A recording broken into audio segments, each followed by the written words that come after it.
नमस्कार सम्पूर्णमा। यी गरिमा छोरीको न्यायको लागि देशैभरिबाट यति ठुलो मात्रामा आवाज निस्केको छ होइन, र पनि उनले न्याय पाउन सकेकी छैनन् क्या अहिले। हुन त अब पहिला पहिला पनि अब कल्पना पन्तदेखि लिएर आजसम्मका कति छोरीहरूले आफ्नो ज्यान गुमाउनु पर्यो, बलात्कारपछि ज्यान गुमाउनु पर्यो होइन, कसरी पनि न्याय पाएका छैनन्। अब त्यति बेला पुरानो सरकार थियो। अब अहिले त गरिमाको पालिमा त अब नयाँ सरकार आएको छ, नयाँ सरकारको शासन चलेको छ नि त देशमा। हामीलाई नयाँ सरकार आएपछि त धेरै कुरामा हाम्रो परिवर्तन हुन्छ, हाम्रो दुःखहरू हराउँदै जान्छन्, हामी जनताले सुखसँग ढुक्कसँग बाँच्न पाउँछौँ भन्ने अभिलाषा लिएर त हामीले नयाँ सरकारलाई चुनेको हो नि त होइन। कति दुःख गरेर सबै अब आफ्नो परम्परागत रूपमा मान्यता दिँदै आइरहेका हाम्रा पार्टीहरूलाई पनि त हामीले त्यागेर चुपचाप घन्टी छाप गरेर हामीले सरकारलाई ल्याएको हो नि त, एकलौटी सरकार बनाएको हो नि त। अब यो सरकारले पनि अब त्यस्ता नाबालिकालाई बलात्कार गरेपछि अङ्गभङ्ग छेद विच्छेद गरेर के अरे हत्या गरेको छ होइन, तिनीहरूको लागि फाँसीको सजाय हुँदैन भने, फाँसीको सजाय हाम्रो संविधानमा लेखेको छैन भन्नुहुन्छ, दिन सक्नुहुन्न तपाईँहरूले भने त्यो हत्यालाई हाम्रो सामु दिनु के, हाम्रो सामु ल्याइदिनु।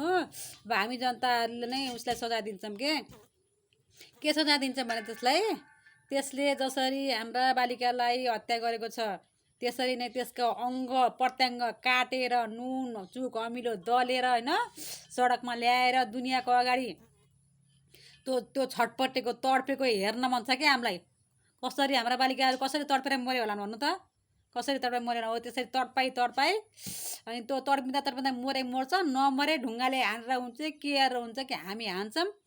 र अब त्यसलाई त हजुरले अब फाँसीको सजाय छैन भने त जेल गएर बस्ने थपक्क होइन, मामा भएर गजे गरेर बसी खानियो, सरकारले पाल्ने हो नि त त्यसलाई।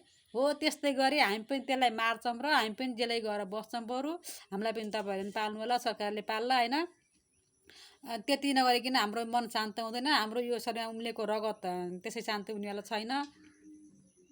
त्यो यति भन्न चाहेँ मैले।